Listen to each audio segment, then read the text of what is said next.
Nunca imaginé que un trozo de papel roto y empapado flotando en las olas del mar pudiera transformar mi vida por completo. Me llamo Amina, y esto no es solo una historia, es un testimonio de transformación, valentía y el doloroso costo de elegir la verdad por encima de la comodidad. Nací y crecí en un lugar donde la tradición lo es todo, donde salir del molde significa arriesgarlo todo, y aprendí a las malas que la fe no siempre es un camino seguro, pero siempre vale la pena. No se trata de rebelión, se trata de descubrir el amor de una manera que nunca me dijeron que podría existir. Comparto esto hoy no porque sea fácil, sino porque alguien necesita escucharlo. Alguien está cuestionando todo lo que le enseñaron, en silencio, y necesita saber que no está solo. Desde mis primeros recuerdos, el sonido del mar no era solo un ruido de fondo, era una canción de cuna, un ritmo que seguía el latido de mi corazón. Mi isla, Anjouan, en el archipiélago de las Comoras, era un lugar de extraordinaria belleza. Las palmeras se mecían con secretos, y el océano traía más que sal y marea. Traía historias, dolor, y para mí, una vocación misteriosa. Mi padre era pescador, como su padre antes que él. Se levantaba antes del amanecer y navegaba guiado solo por las estrellas, como si las constelaciones mismas susurraran instrucciones divinas. Mi madre, Fátima, era una fuerza silenciosa en forma humana, devota, estructurada y elegante en el ritmo de su fe. Nuestra casa estaba construida con bloques de coral y vigas de madera, modesta pero llena de cultura y reverencia. Rezábamos, ayunábamos, vivíamos al pie de la letra. Recuerdo cómo la llamada del muezín resonaba por nuestras estrechas calles, despertando no solo a los dormidos, sino también al alma misma. De pequeña, observaba a mi madre mientras desenrollaba su tapete de oración frente a la ventana. La luz del sol que se filtraba a través de las lamas de madera la bañaba en oro. Sus labios se movían con versos del Corán, su mirada tranquila, su postura serena. Pensé, esto debe ser la paz. Y sin embargo, incluso entonces, era consciente de algo que no encajaba. Incluso mientras recitaba mis suras, incluso mientras me inclinaba y susurraba mis amén, se formaban preguntas dentro de mí. Preguntas ruidosas e incómodas que nadie a mi alrededor quería escuchar. ¿Por qué se debe temer a Dios más que amarlo? ¿Por qué se mantiene a las mujeres en silencio en los lugares de culto? ¿Por qué sentía que solo estaba haciendo lo que se requería, no lo que era real? Estas preguntas crecían silenciosamente, como raíces en la oscuridad. Por fuera, hacía todo bien. Era la mejor de mi clase en la madrasa. Memorizaba los versos más rápido que los demás. Ayudaba en la cocina. Servía en las reuniones. Me comportaba con obediencia. Pero por dentro, me ahogaba. Había un anhelo que no podía nombrar. Cuando otros encontraban consuelo en los rituales, yo me sentía vacía. Cuando otros elogiaban la belleza de la sumisión, me sentía como una sombra que se movía en la vida de alguien. Y sin embargo, guardaba silencio. Porque preguntar solo traería reprimendas, o peor aún, vergüenza. No quería avergonzar a mi familia. Así que me tragué el silencio y esperé. Entonces llegó el día que partió mi vida en dos. Caminaba por la playa de Moya, recogiendo algas para los remedios de mi madre. La marea estaba inusualmente alta. La espuma y el rocío del mar danzaban alrededor de las rocas como algo encantado. Y allí, medio enterrado en la arena, había un trozo de papel doblado. Empapado, delicado, casi disolviéndose pero aún entero. Lo recogí por curiosidad, pensando que podría ser basura, pero no lo era. Era una página de un libro, un verso en francés, no en árabe ni suajili, los idiomas que conocía.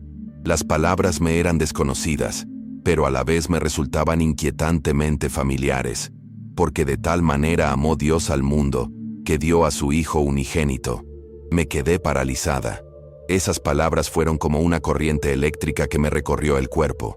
Algo en mi alma reconoció esa frase como una voz que había oído hacía mucho tiempo, pero que había olvidado. No era miedo lo que sentía, no era confusión. Era algo más, algo que nunca había experimentado en todos mis años de devoción y ritual. Era calidez, intimidad, como si finalmente me hablaran, no me dieran instrucciones. Era como si el océano hubiera conspirado para entregarme este mensaje. No lo entendí del todo, pero sabía que era para mí. Doblé el papel y lo escondí en el dobladillo de mi vestido. Y así, una nueva vida comenzó, silenciosa, secreta, pero irreversiblemente. Ese único verso se convirtió en mi primera oración. Esa noche, abrí la cajita de metal que había pertenecido a mi abuela. Era mi cofre secreto, donde guardaba conchas, monedas y cuentas. Desenvolví el papel y lo metí dentro, envolviéndolo en tela como si fuera una reliquia sagrada. Sin saberlo, había construido mi primer altar. Desde ese momento el versículo vivió dentro de mí. Me escabullía para releerlo, lo susurraba en voz baja como un niño con una melodía secreta. Ni siquiera sabía el nombre del libro del que provenía, pero estaba vivo. Me dio algo que nunca antes había sentido durante la oración: paz. Plantó una pregunta que exigía crecer. ¿Podría Dios realmente amarme, no solo juzgarme? Los días siguientes fueron una tormenta silenciosa. Seguía yendo a la madraza, seguía arrodillándome durante la oración, seguía inclinando la cabeza en los momentos oportunos, pero mi corazón estaba en otra parte. Mis oraciones empezaron a cambiar. Ya no eran un guión. Eran confesiones susurradas a un Dios que aún no conocía del todo, pero en el que, de alguna manera, confiaba. El ritual dio paso a una relación. Empecé a sentirme vista, no observada, escuchada, no corregida. Por primera vez, empecé a creer que tal vez, solo tal vez, había más en Dios de lo que me habían dicho. Y ese pensamiento aterrador también fue liberador. Sé lo que significa arriesgarlo todo por la verdad. También sé lo que se siente llevar preguntas en secreto. Preguntarse si uno se está volviendo loco o está recuperando su alma. Y si estás viendo esto, quizá tengas tus propias preguntas. Quiero que sepas que no estás solo. Hay un camino, incluso cuando el camino a seguir parece invisible. Pero tienes que atreverte a preguntar, a buscar, a escuchar. Tienes que estar dispuesto a desaprender para saber de verdad. No elegí este camino porque fuera fácil. Lo elegí porque era cierto. Y la verdad, la verdadera verdad, siempre te lo exigirá todo. Los cambios en mi interior eran invisibles para los demás, pero inconfundibles para mí. Era como si alguien hubiera corrido una cortina y me hubiera mostrado el sol después de años de solo ver sombras. Empecé a ver amor en todas partes. En la forma en que el viento se movía entre las palmeras, en el ritmo de las olas, incluso en el silencio. Pero con ese amor llegó el miedo. Miedo de que si alguien descubría lo que sucedía en mi corazón, todo se derrumbaría. Empecé a ensayar mentiras por si alguien preguntaba qué estaba pensando. Perfeccioné el arte de esconderme a plena vista. Por fuera, seguía siendo la misma chica, obediente, respetuosa, devota. Pero por dentro, me desmoronaba y me reformaba al mismo tiempo. Las preguntas se volvieron más audaces, ya no susurraban, sino que gritaban. ¿Por qué nadie me había dicho nunca que Dios podía amar tanto? ¿Por qué solo me habían enseñado reverencia, obediencia y temor? Estaba mal desear una relación personal con el Creador.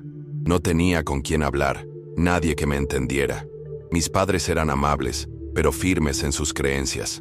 Mis maestros habrían llamado peligrosos mis pensamientos. ¿Mis amigos? No se hacían estas preguntas, así que lo llevé solo. Mi duda, mi curiosidad, mi esperanza. Y en esa soledad, algo poderoso creció. La convicción. El tipo de convicción que no proviene de la enseñanza, sino del encuentro con algo real. Entonces vinieron los sueños. Al principio eran vagos, solo impresiones de paz, luz y una presencia que me cuidaba, pero con el tiempo, se aclararon. Vi a un hombre vestido de blanco de pie en una colina con los brazos extendidos. Nunca había visto una imagen de Jesús, pero de alguna manera supe que era él.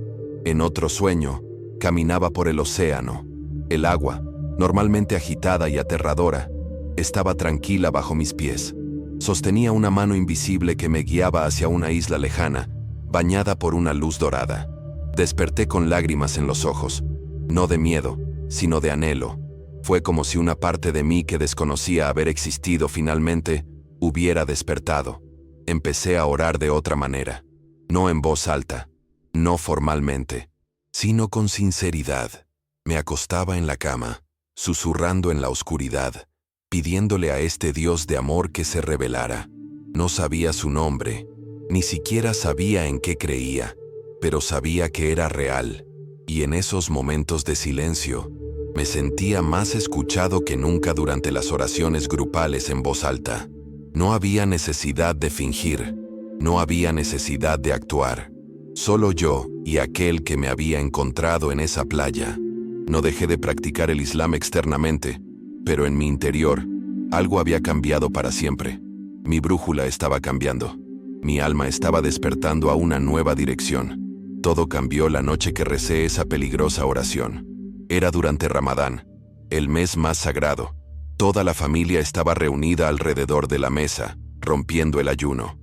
Mi padre dirigió la oración como de costumbre, y todos miraron hacia el este, pero mi corazón giró hacia el oeste. No me moví, no hablé. Solo susurré en mi alma: si eres el Dios del amor, muéstrate a mí. En ese momento, el aire pareció brillar. Sentí algo envolver mi corazón, no como una cuerda, sino como una presencia, cálida, real.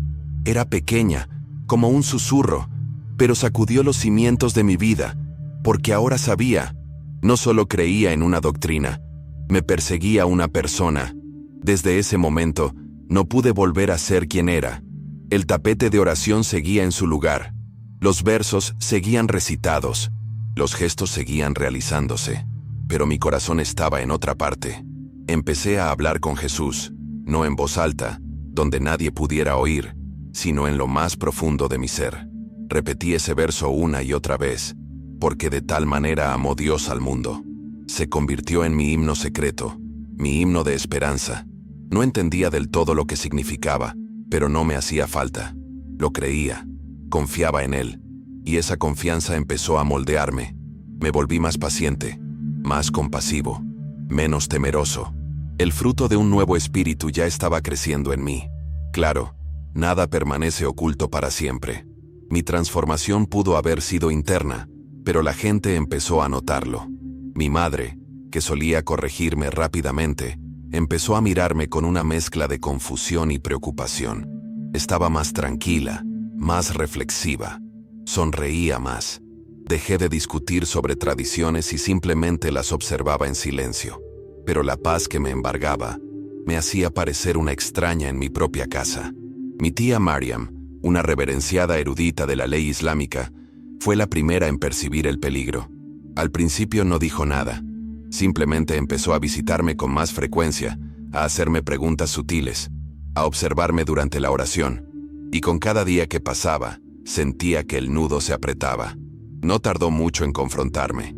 Ocurrió en medio de una tarde rutinaria, mientras nos preparábamos para la oración. Me retrasé en la cocina, solo unos segundos después que los demás. Eso fue todo.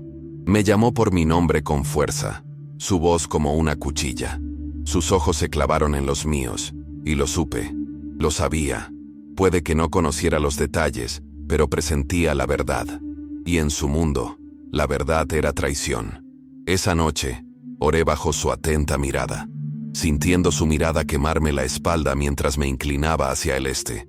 Quería gritar, correr, desaparecer, pero permanecí quieto, incluso mientras mi alma clamaba hacia el oeste, a aquel que me había encontrado. Los días que siguieron fueron sofocantes. Mi tía se convirtió en mi sombra. Aparecía a deshoras, cuestionaba cada uno de mis movimientos e interrogaba mis conocimientos teológicos. No solo sospechaba, sino que me buscaba. Mis lugares seguros ya no lo eran. Mis oraciones eran vigiladas, mis rutinas diseccionadas. Caminaba sobre vidrio, escondiendo una llama en mi pecho que ardía con más fuerza cada vez que ella intentaba apagarla. Entonces llegó el día en que encontró la caja, mi santuario. Dentro estaba el versículo, descolorido, frágil, pero aún intacto. Su rostro palideció de rabia. En ese momento, ella no era solo mi tía, era mi juez, mi jurado y posiblemente mi verdugo. No gritó. Eso habría sido más fácil. En cambio, Se quedó mirando el papel como si se hubiera convertido en fuego en sus manos. Sus labios temblaron con furia contenida mientras preguntaba, casi en voz demasiado baja, ¿qué es esto, Amina? No pude responder. Se me hizo un nudo en la garganta. Mi mente corría, pero no necesitaba una confesión. La evidencia estaba en su mano. Ya había visto suficiente. Para ella, esto no era solo un papel, era una prueba de corrupción, de traición, de herejía. Intenté hablar, decir algo que la calmara, pero mi silencio fue más fuerte que las palabras. Confirmó sus temores. A sus ojos, me había convertido en un peligro para toda la casa. Esa noche, todo cambió. Llamaron a mis padres. Pronunciaron mi nombre en susurros, a puerta cerrada, pero lo oía todo. Sentía la tensión como si tuviera sustancia. Nadie gritó, nadie me golpeó, pero el silencio era brutal. El rostro de mi madre era indescifrable, sus ojos hinchados por la emoción. Mi padre simplemente se sentó allí, mirando al suelo. No habló, ni una sola vez. No podía mirarme, y lo comprendí. Su hija ya no era la niña que criaron. Me había convertido en una extraña, quizás incluso en una enemiga. No solo estaba rompiendo la tradición, sino que les estaba rompiendo el corazón. Intenté negarlo, mentí. Les dije que había encontrado el papel por casualidad, que no lo entendía, pero mi tía no me creyó. Era implacable. Durante los días siguientes, intensificó su control.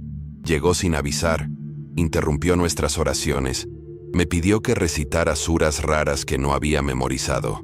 Esperaba un error, un desliz, una debilidad, y finalmente lo consiguió. Durante una oración del mediodía, en un momento de distracción cansada, giré la cara hacia el oeste en lugar del este. Solo una fracción de segundo. Pero cuando levanté la vista, sus ojos se encontraron con los míos, y lo supe. Eso era. La guerra había comenzado. Lo que pasó después todavía me parece una pesadilla. Llegó al día siguiente con sus hijas, mujeres severas y rígidas, conocidas en la comunidad por su estricta piedad. Vinieron con el pretexto de una visita, pero yo sabía que no era así. Mis padres no estaban en casa. Mi tía me sentó y me dijo, «Te vamos a purificar». Reí nerviosamente pensando que exageraba. No era así. Los siguientes momentos fueron un caos. Me agarraron, me ataron y me interrogaron. Registraron mi habitación, revolvieron mis pertenencias. Luego encontraron la caja de nuevo. Mi altar, mi secreto, mi pecado.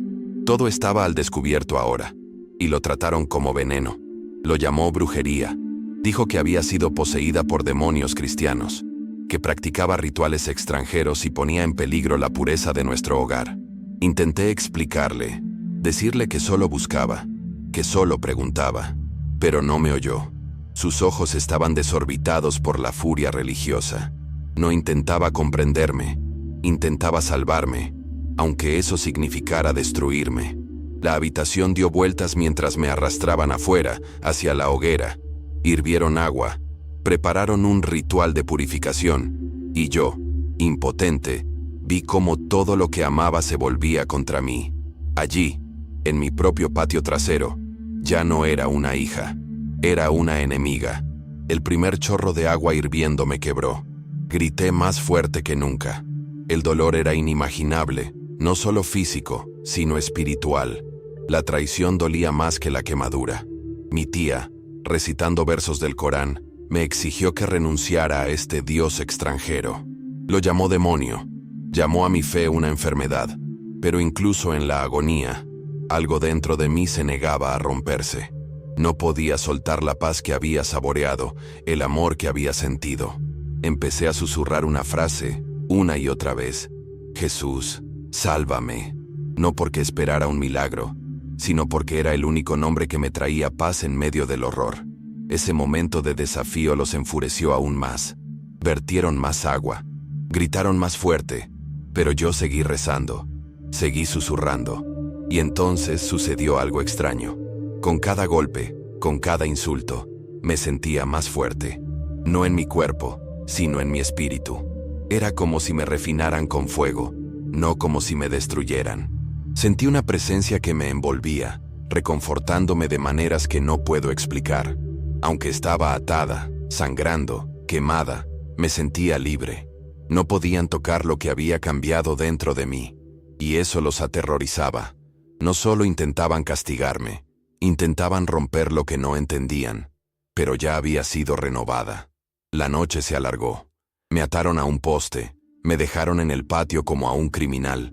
Las quemaduras me dolían, mi cuerpo temblaba, pero mi corazón se mantuvo firme.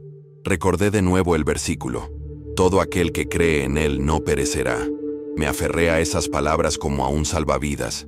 Mientras las estrellas me observaban desde arriba y el dolor me recorría el cuerpo, hice una promesa. Si sobrevivía a esto, nunca volvería a vivir con miedo. Nunca silenciaría mi verdad. Nunca dejaría de buscar al Dios que me encontró en el mar. Y haría lo que fuera necesario para encontrar la libertad, incluso si eso significaba perder todo lo que había conocido. Por la mañana, mi cuerpo se había entumecido, pero mi espíritu se mantenía alerta. Escuché a mi tía haciendo llamadas, planes para traer al imán, para involucrar a los ancianos de la comunidad. Eso solo significaba una cosa: una escalada. Había oído historias de otros que fueron tratados bajo la ley religiosa.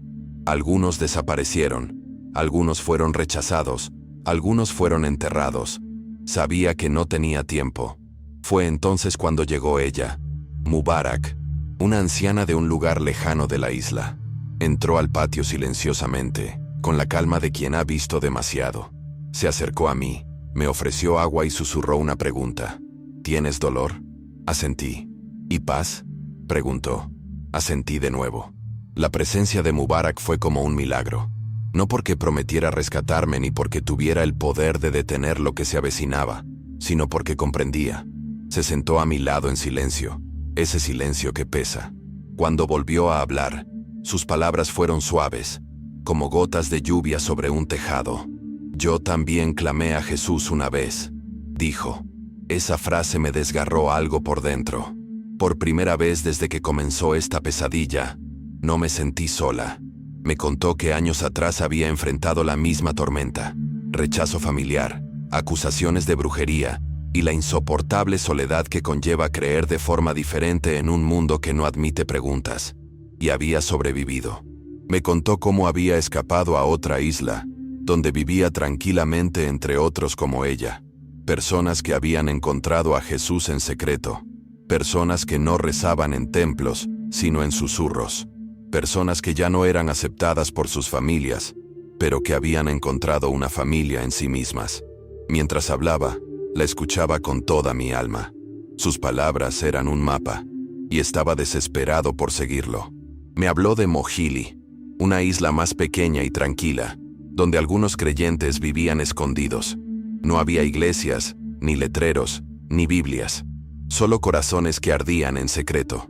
Puedes venir, dijo, pero debes ser valiente. Escapar no será fácil. No lo dudé. Esa noche, mientras los demás dormían, Mubarak regresó. Trajo una muda de ropa, una pequeña bolsa con comida e instrucciones. Encontrarme con ella en la playa después de medianoche, cerca de las rocas. Cada paso que di por la casa esa noche se sentía como caminar sobre cristales rotos. Me dolía el cuerpo, me ardía la piel, pero mi espíritu se movía con una claridad que nunca había conocido.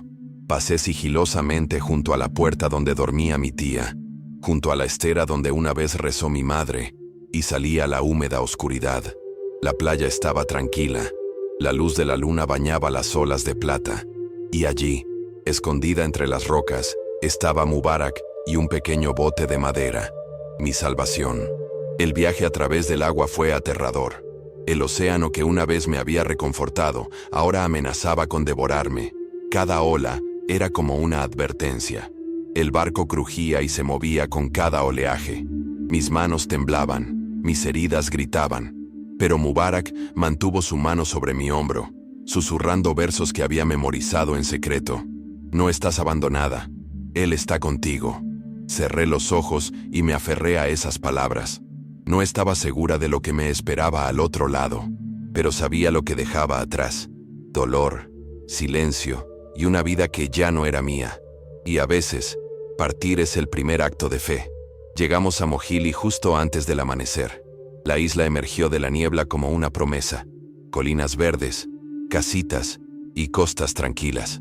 Mubarak me condujo por un sendero sinuoso hasta una modesta casa a las afueras del pueblo. Una mujer mayor llamada Aisha abrió la puerta. No hizo preguntas. No necesitó explicaciones. Simplemente me abrazó. Me sostuvo como una madre que ha esperado toda una vida el regreso de su hija. «Ahora estás a salvo», susurró. Y por primera vez en meses, lo creí. Me dejé caer en sus brazos, no por debilidad, sino por el peso de la supervivencia que finalmente se había aliviado.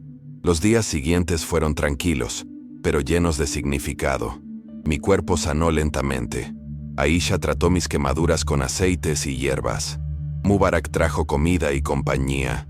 Y los demás, creyentes silenciosos, comenzaron a visitarme. Mujeres, hombres, incluso niños que lo habían dejado todo para seguir al Dios del amor. Nos reuníamos en grupos pequeños, nunca más de 3 o 4. Orábamos, compartíamos historias, llorábamos, reíamos.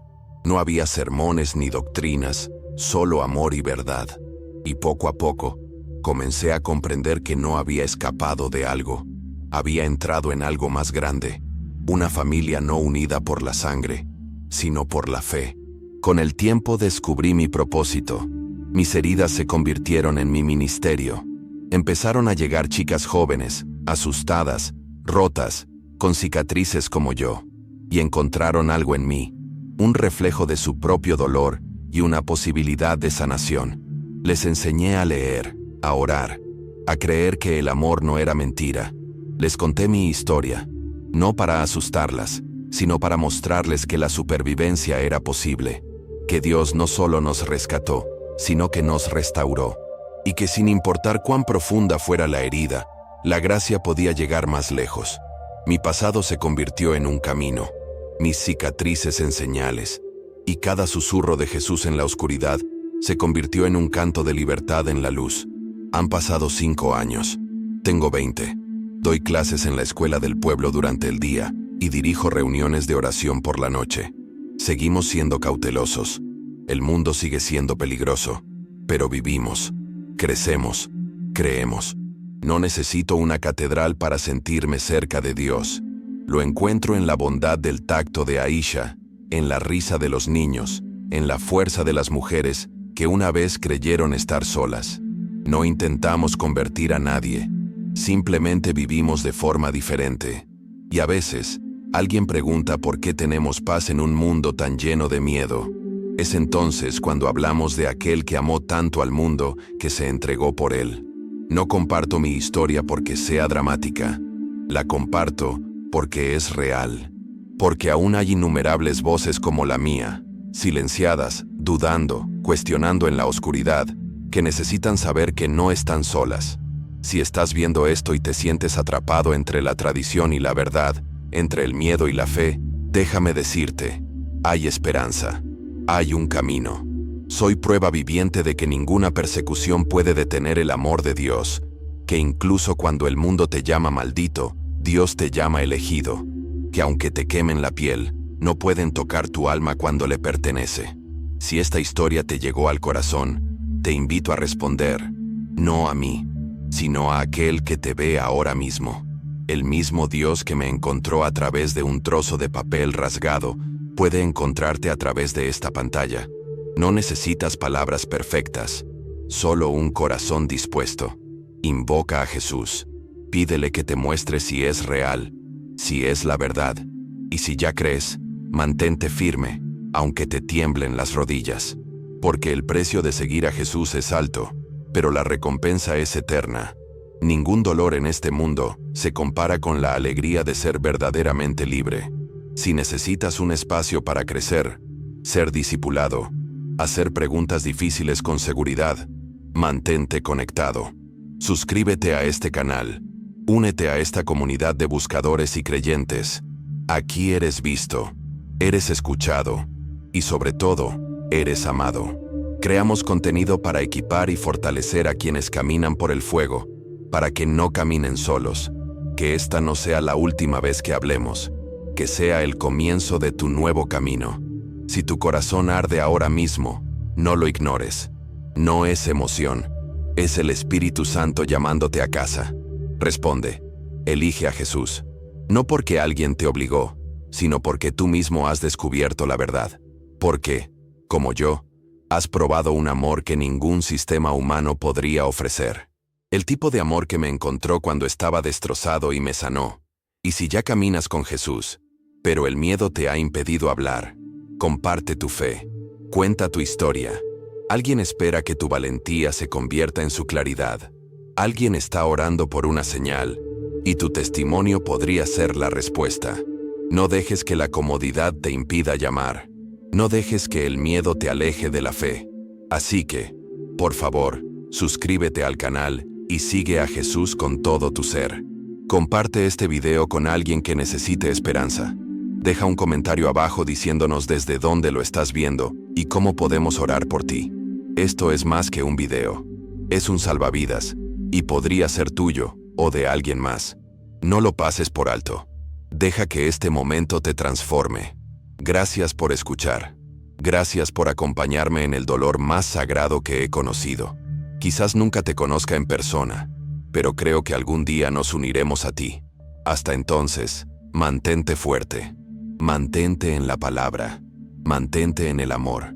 Y recuerda, no importa lo que el mundo diga de ti, la voz de Dios dice que eres suya. Soy Amina. Y esto es solo el comienzo.